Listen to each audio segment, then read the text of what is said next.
Everyone, आज की इस वीडियो में हम लोग पढ़ेंगे यनांग विकारा। यनांग विकारा जो सूत्र है हमारा तृतीया विभक्ति से रिलेटेड सूत्र है और इस सूत्र को हम लोग भी फुल्ली एक्सप्लेनेशन के साथ पढ़ेंगे।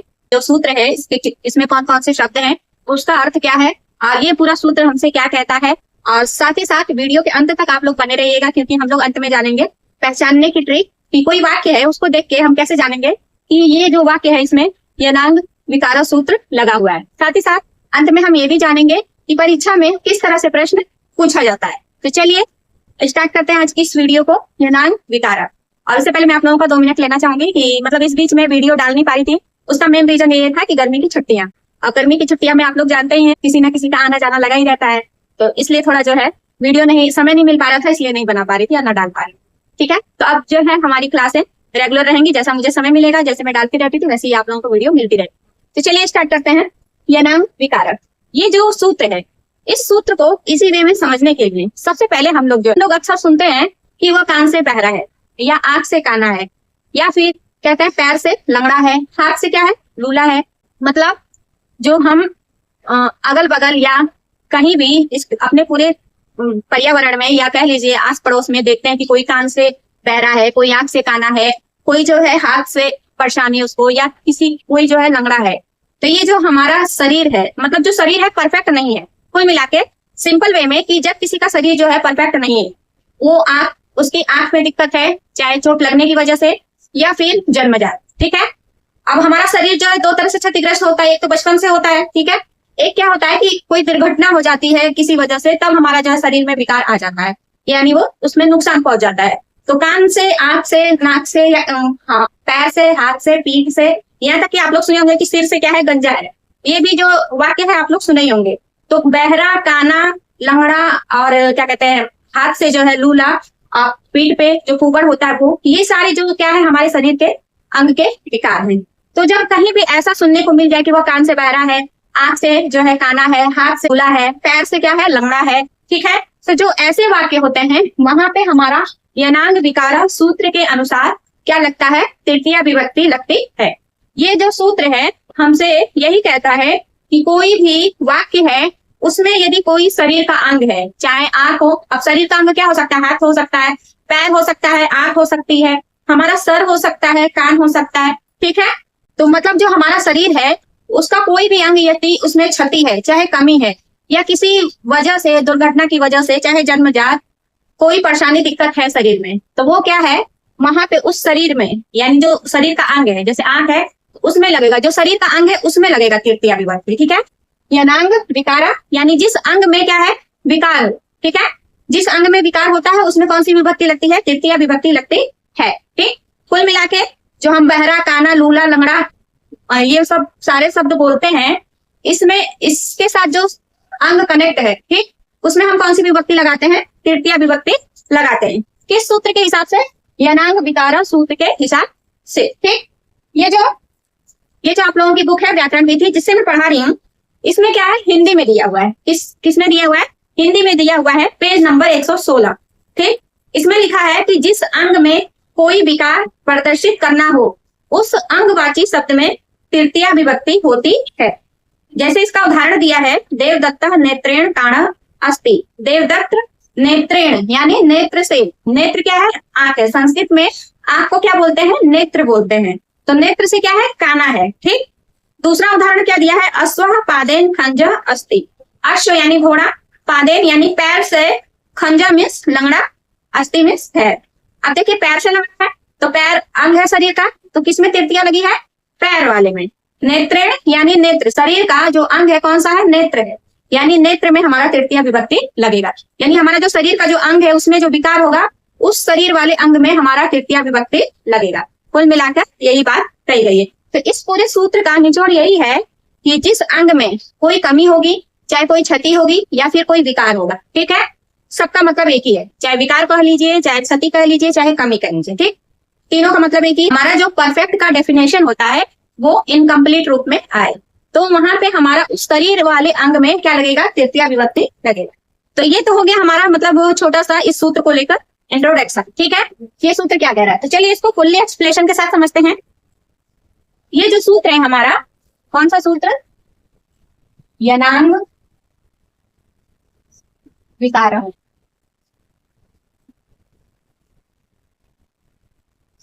अब ये जो सूत्र है यनांग विकार, इसको जब हम तोड़ेंगे, क्या करेंगे, तोड़ेंगे, तो एक शब्द निकलेगा येन। क्या निकलेगा, एन। एक क्या निकलेगा, अंग। क्या निकलेगा, अंग। ठीक है, और एक क्या निकलेगा, विकारक।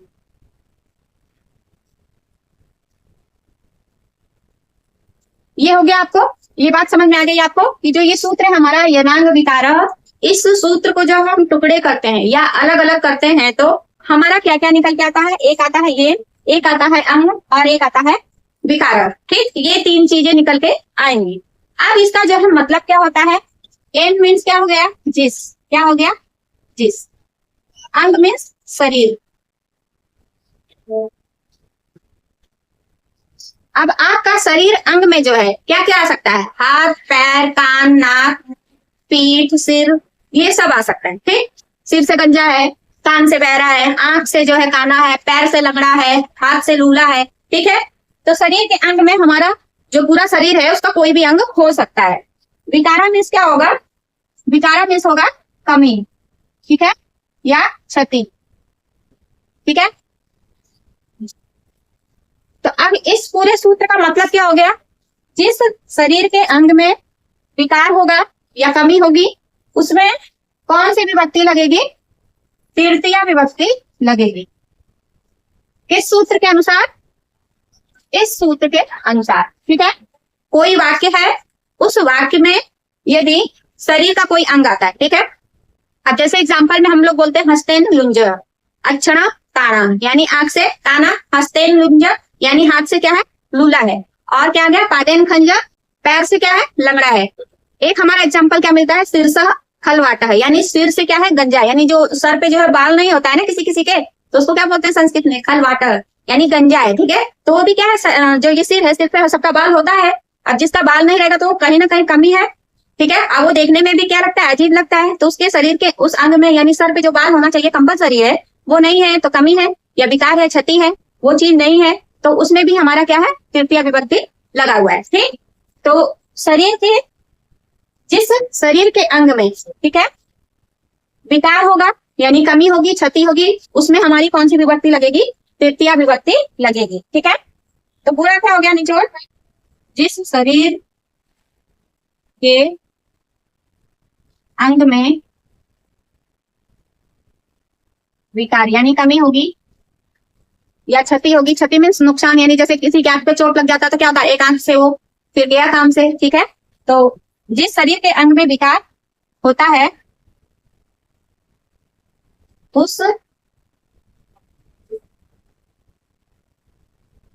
अंगवाची, अंगवाची मतलब जो हमारा अंग अंग है, चाहे नेत्र है, चाहे हाथ है, चाहे पैर है, ठीक है, या सिर है, ठीक, या कान है, तो वो हमारा क्या हो गया, अंगवाची शब्द, उसमें तृतीया विभक्ति लगेगी। ठीक है, इतनी बात समझ में आ गई। ये सूत्र तोड़ेंगे, एक आएगा शब्द ये, एक आएगा अंग, एक आएगा विकार। अब इस पूरे सूत्र का मतलब क्या है कि जिस शरीर के अंग में विकार होगा, ठीक है, उसमें कौन सी विभक्ति लगेगी, तृतीया विभक्ति लगेगी। किस सूत्र के अनुसार, इस सूत्र के अनुसार, यनांग विकारा सूत्र के अनुसार। इतनी बात क्लियर हो गई आपको। अब वो हमारा शरीर का अंग क्या है, आंख भी हो सकता है जिसे हम नेत्र बोलते हैं, कान हो सकता है, सिर हो सकता है, हाथ हो सकता है, पैर हो सकता है। ठीक, इतनी बात क्लियर हो गई। अब चलिए इसको समझते हैं उदाहरण के साथ। और आप लोगों की बुक है, इसी का उदाहरण मैं बता रही हूँ ताकि आप लोगों के एग्जाम में भी आ जाए तो आप लोगों को दिक्कत ना हो। ठीक है, इसमें एग्जाम्पल दिया है, देवदत्ता नेत्रेण काण अस्ति। इसका एग्जाम्पल क्या है,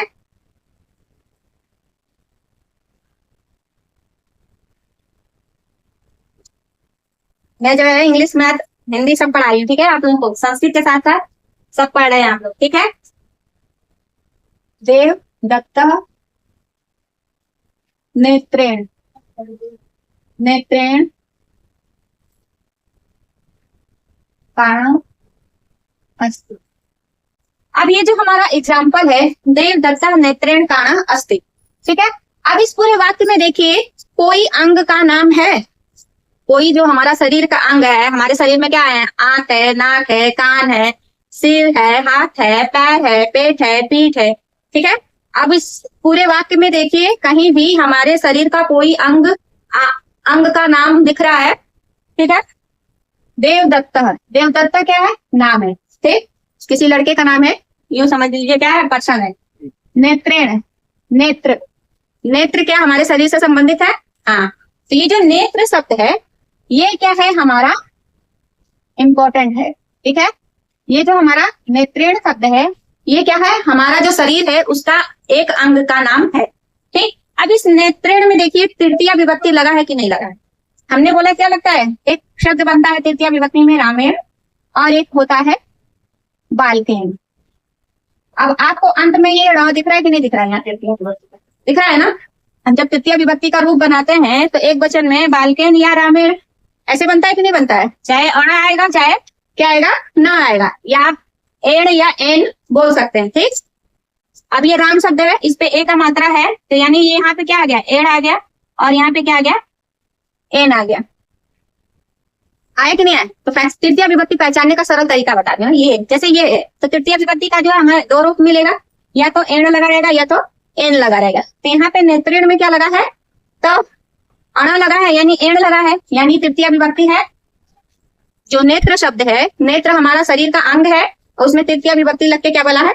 क्या बना है? नेत्रेण। अब क्या है? काना अस्ति। काना यानी काना है, आंख से क्या है? काना है, या नेत्र से काना है। तो तृतीया विभक्ति देखिए किसमें लगी है? जो हमारा शरीर का अंग है उसमें लगा है, काना शब्द में नहीं लगा है। जो ये काना बोला जा रहा है कि काना है, एक आंख से काना है, काना वाले शब्द में नहीं लग रहा है। किसमें लग रहा है? जो हमारा शरीर का अंग है नेत्र, उसमें लग रहा है। तो बात समझ में आई कि काना है, बहरा है, लूला है, लंगड़ा है, अंधा है, कुछ भी कह लीजिए, लेकिन उसमें नहीं तृतीया विभक्ति लगेगा। किसमें लगेगा? जो उससे रिलेटेड शरीर का जो अंग है उसमें तृतीया विभक्ति लगेगा। ठीक है, आप समझ लीजिए कि हाथ से जैसे बोल दिए कि लूला है, तो हाथ जो लूला है उसमें नहीं लगेगा तृतीया विभक्ति। किसमें लगेगा? हाथ में लगेगा। शरीर का अंग कौन सा है? हाथ है। ठीक है, तो जो शरीर, बस आप जो सरल भाषा में यूं समझ सकते हैं कि यनांग विकारा सूत्र के हिसाब से तृतीया विभक्ति उसमें लगेगा जो हमारे शरीर का अंग है। अब वो अंग खराब है, अब उस अंग को काना कहा जा रहा है, चाहे लंगड़ा कहा जा रहा है, चाहे बहरा कहा जा रहा है, उससे हमको मतलब नहीं है, शरीर के अंग से मतलब है। तो जो हमारा शरीर का अंग है उसमें क्या लगेगा? तृतीया विभक्ति लगेगा। तो यहाँ पे जो हमारा नेत्र है, शरीर का अंग है, तो इसमें तृतीया विभक्ति लगा है। काना है, इसमें नहीं लगा, काना शब्द में नहीं लगा है, इसमें लगा है जो शरीर का अंग है नेत्र, उसमें लगा है। अब दूसरा एग्जाम्पल हमारा क्या दिया है इसमें? अश्वः पादेन खंजः अस्ति। दूसरा एग्जाम्पल भी देख लीजिए, अश्वः पादेन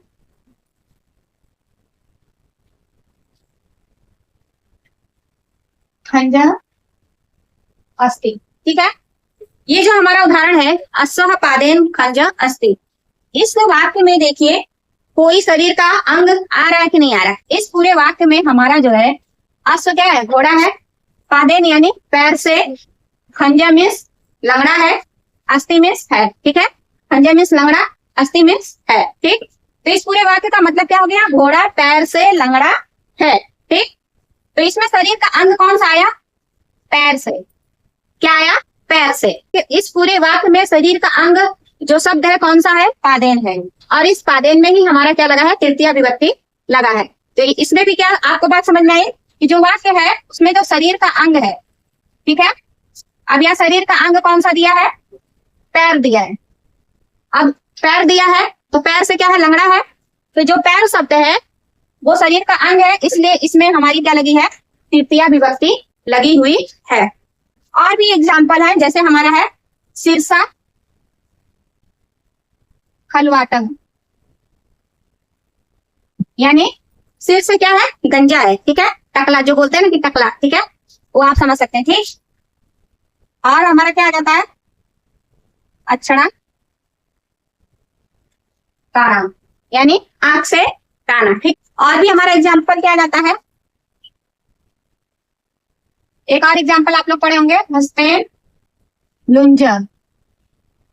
ठीक है, यानी हाथ से क्या है? लूला है। ठीक, और एक और एग्जाम्पल है वो भी देख लीजिए। अगला हमारा उदाहरण क्या है? पृष्ठे उपजः।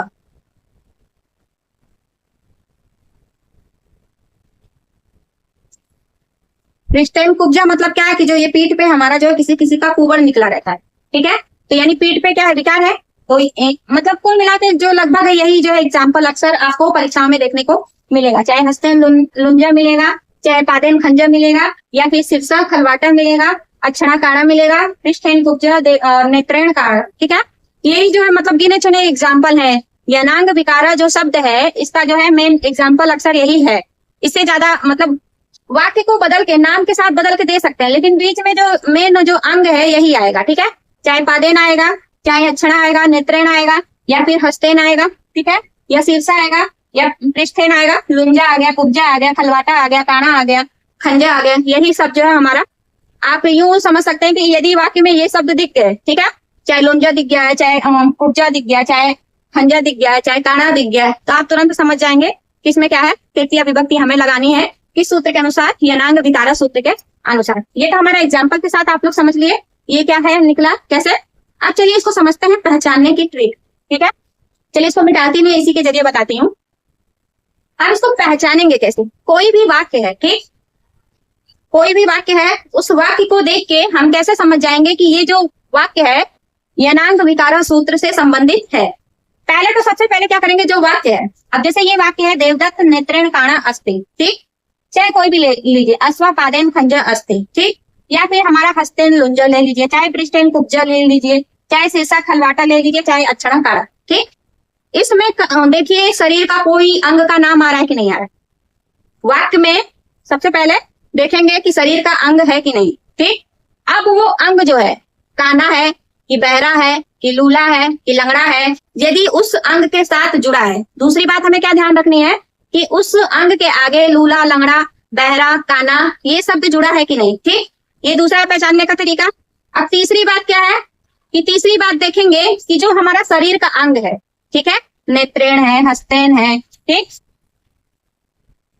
जैसे हमारा यहाँ पे नेत्रेण है, यहाँ पादेन है, यहाँ क्या है शीर्षा है, यहाँ अक्षरा है, यहाँ हस्तेन है, यहाँ क्या है पृष्ठेन है, ठीक।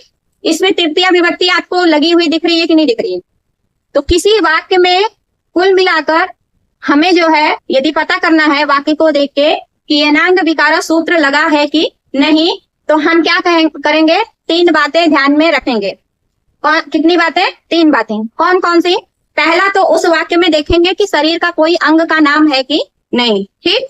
दूसरी बात देखेंगे कि जो शरीर का अंग का नाम है उसके बाद काना, चाहे लुंजा, चाहे खंजा, चाहे हमारा कुब्जा, या फिर और क्या बचा हमारा खलवाटा, ये शब्द जुड़ा है कि नहीं, ठीक।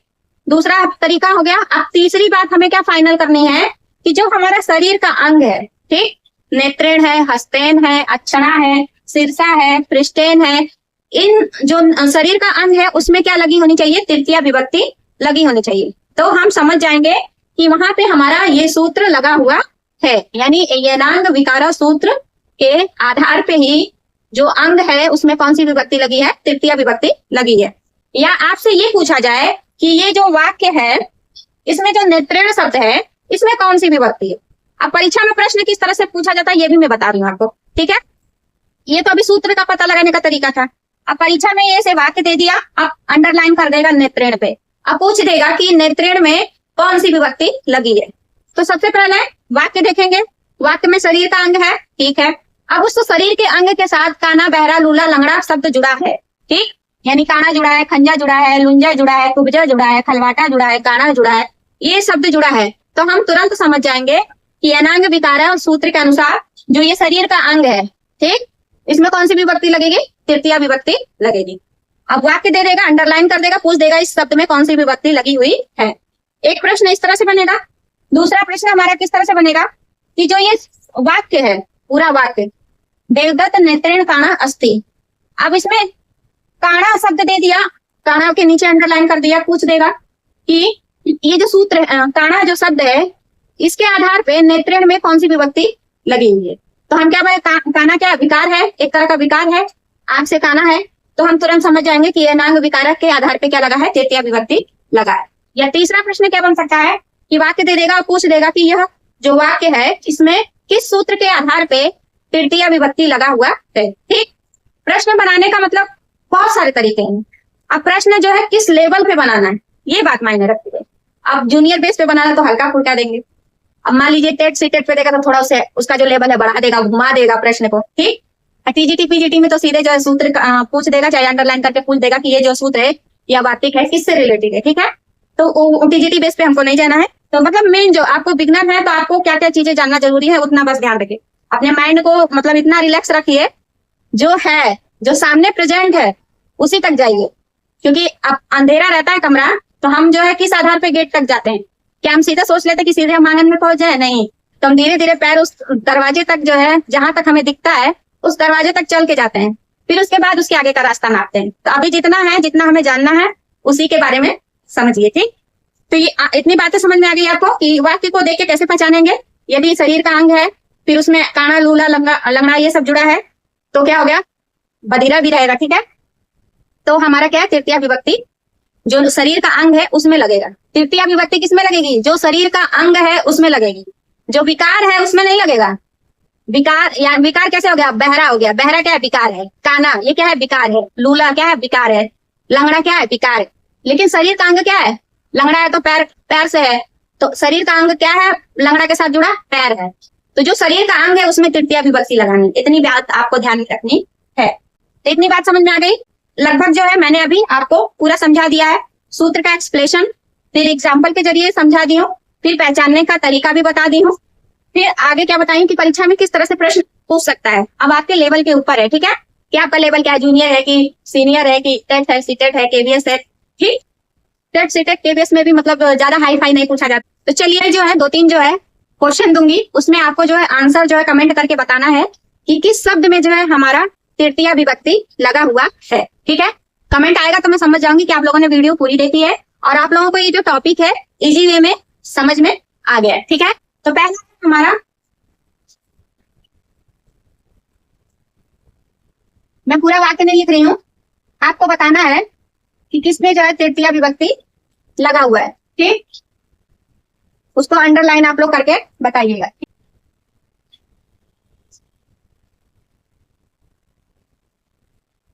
अगला हमारा एग्जाम्पल क्या है, प्रिस्टेन उपजा, ठीक है।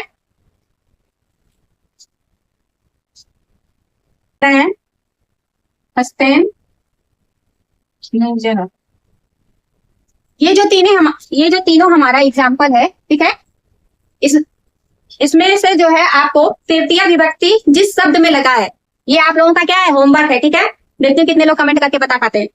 तो ये जो आप लोगों का होमवर्क है, पहला जो है एग्जाम्पल पादेन खंजर, इसमें आपको बताना है कि तृतीया विभक्ति किस शब्द में लगा है, शब्द को लिखिएगा, ठीक है। फिर दूसरा जो एग्जाम्पल है प्रिस्टेन उपजा, इसमें जो है कौन सा शब्द जो है तृतीया विभक्ति लगा हुआ है। फिर तीसरा जो एग्जाम्पल है हस्तेन लुंजा, इसमें जो है हस्तेन लुंजा में किस शब्द में हमारा तृतीया विभक्ति लगा हुआ है। ये मैं आप लोगों को काम दे रही ताकि आप लोगों को भी देखूं कितना आप लोगों को समझ में आया, ठीक है। तो चलिए फटाफट हम लोग रिवीजन कर लेते हैं कि अनांग विकारा सूत्र को जब हम तोड़े हैं तो क्या क्या निकल के आया, ये निकल के आया है, अंग निकल के आया और विकारा निकल के आया, ठीक। एग्जाम्पल हम लोग पढ़ ही लिए हैं, देवदत्ता जो है नेत्रेण काणम अस्ति और अश्व पादेन खंजर अस्ति, ये दोनों हम लोग एग्जाम्पल पढ़े। अब इसमें हमारा क्या है कि कोई वाक्य है, आगे क्या पढ़े हैं हम लोग कि कोई वाक्य है तो उसको देख के हम कैसे पहचानेंगे कि इसमें जो है यनांग विकारा सूत्र के अनुसार तृतीया विभक्ति लगी है। तो हमें 3 बातों का ध्यान रखना है। एक तो पहले वाक्य में देखेंगे कि शरीर का अंग है कि नहीं, ठीक। शरीर का अंग दिख गया, ठीक। तो दूसरी बात क्या देखेंगे कि उस शरीर के अंग में विकार कौन सा है, बहरा है, काना है, लूला है, लंगड़ा है या कुबड़ वाला है या गंजा वाला है, ठीक। देख लेंगे विकार है, शरीर का अंग देख लेंगे, फिर विकार देख लेंगे, फिर क्या देखना हमें, तीसरी बात देखनी है कि जो अंग है शरीर का उसमें तृतीया विभक्ति लगी है कि नहीं। यदि तृतीया विभक्ति लगी है तो वहां पे हमारा कौन सा सूत्र प्रयोग हुआ है, यनांग विकारा सूत्र प्रयोग हुआ है, ठीक है। ये पहचानने का तरीका हो गया। प्रश्न किस तरह से बनेगा, प्रश्न हमारा जो वाक्य दे दिया जाएगा, अब जैसे पादेन खंजर मैंने वाक्य दे दिया, अब पूछ दियो कि किसमें तृतीया विभक्ति लगा हुआ है, उस शब्द को बताइए, ठीक है। इस तरह से पूछ सकता है। और दूसरा क्या है हमारा, इस तरह पूछ सकता है कि ये जो वाक्य है इसमें कौन सा सूत्र लगा हुआ है, ठीक। तो प्रश्न बनाने वाले के ऊपर डिपेंड है कि वो प्रश्न किस तरह से बनाता है, घुमा के बनाता है कि सीधा बनाता है, ठीक है। क्योंकि लेवल जो है हमारा क्या हाई बढ़ता ही जा रहा है, तो हमें हर तरह से क्या है तैयार रहना चाहिए, ठीक है। बस ये नहीं कि एक ही रास्ते पे चलते रहे। हमारा जैसे समाज बदल रहा है कि जो जनरेशन हमारी 5G आ गई है, ठीक है, तो स्मार्ट वर्क हम लोग ज्यादा कर रहे हैं, उसी तरह यहाँ पे भी हमें क्या है, स्मार्ट वर्क करना है। ठीक, कि पहले देख लेंगे कि जो वाक्य है, एग्जामिनर जो है वो भी जो है 5G जमाने में आ गया है, तो वो भी क्या है, पैटर्न को चेंज ही कर रहा है। तो पूछने का तरीका एग्जामिनर के ऊपर डिपेंड है, लेकिन वो भी क्या है, इंसान है, तो वो भी मतलब जानते हैं कि भाई बच्चा है, उसका लेवल क्या है, तो उस आधार पर ही पूछे। तो बहुत ज्यादा कठिन नहीं पूछे, बस वाक्य दे देगा, पूछ लेंगे कि इस सब कौन सा शब्द में तृतीय विभक्ति लगी है, या फिर अंडरलाइन करके पूछ देगा कि इस शब्द में कौन सी विभक्ति लगी। ठीक है, दो तरह से प्रश्न आपका दे सकता है। ठीक, अब है हमारा कि ये मान लीजिए हाई लेवल पे जाएगा तो ये इस तरह से प्रश्न पूछ देगा कि कौन सा सूत्र लगा है, किस सूत्र के आधार पर तृतीय विभक्ति लगी है इस वाक्य में। ठीक, इस तरह से प्रश्न बन सकता है। तो मैंने जो है अपनी तरफ से पूरा जो है एक्सप्लेनेशन, एग्जाम्पल, पहचानने का तरीका और फिर परीक्षा में किस तरह से प्रश्न बन सकता है, सब कुछ जो है आप लोगों के सामने बता दी हूँ। अब आप लोगों का जो ये सूत्र है, इससे रिलेटेड भी कोई कंफ्यूजन होगा तो आप लोग जरूर पूछिएगा कमेंट करके, और आई होप आप लोगों को जो ये सूत्र है पूरा क्लियर हो गया होगा। ठीक है, और तृतीय विभक्ति का अगला जो टॉपिक होगा, पृथक बिना नाना, इस सूत्र पे होगा। ठीक है, तो उस सूत्र को भी हम लोग फुल्ली एक्सप्लेनेशन के साथ पढ़ेंगे, जैसा सारा पढ़े। थोड़ा ही पढ़िए, अच्छे से पढ़िए, स्वस्थ रहिए, और अपना मन जो है, क्योंकि हमारा जो माइंड है उसका जो कंसंट्रेशन यानी कह लीजिए जो एकाग्र करने की जो क्षमता है, बहुत ज्यादा से ज्यादा 1 घंटे यही है, इससे ज्यादा नहीं है। छोटे बच्चों का जैसे 20 मिनट है, तो बड़े बच्चे मान लीजिए 1 अब जो मतलब बहुत ज्यादा भाई अंदर से एनर्जेटिक है, तो उनके लिए बात ही क्या है, उनको सैल्यूट है कि उनका जो दिमाग है एकाग्र ज्यादा हो पाता है। तो सबका मतलब एकाग्र होने, माइंड का एकाग्र होने का जो समय अलग अलग होता है। आप अपने आप को किसी से कम मत आकिए, आप जहां हैं, जिस लेवल पे हैं, उससे बेटर देन बेस्ट करने की कोशिश करते रहिए। जरूरी नहीं है कि क्या कहते हैं, आप लोगों ने खरगोश और कछुए की कहानी सुनी होगी ना, तो कछुआ एग्जाम्पल क्या है कि मतलब मैं धीरे धीरे चल तो रहा हूँ, लेकिन क्या है, अपनी मंजिल को एक दिन पा लूंगा। कुछ लोग क्या करते हैं, बहुत तेजी से चलते हैं, फिर सोचते हैं कि अभी थोड़ा आराम कर ले, अभी तो समय है, और सोते हैं तो सो जाते हैं। तो ये कहानी हमें सिर्फ यही बताती है कि कछुए और खरगोश की, कि हमारे अंदर भले एबिलिटी कम क्यों ना हो, लेकिन जो हमारा प्रयास है वो लगातार होना चाहिए। ये नहीं कि एक दिन लंबी छलांग लगे, दूसरे दिन आराम कर ले, फिर तीसरे दिन फेल हो गए, नहीं, एक एक कदम ही रखिए, लेकिन निरंतर रखिए, रेगुलर रखिए और बढ़ते जाइए। ठीक है, तो चीजों को समझिए, आगे बढ़िए। तो मिलते हैं अगले सूत्र में, पृथक बिना नाना वाले में। तब तक के लिए जय हिंद, जय भारत।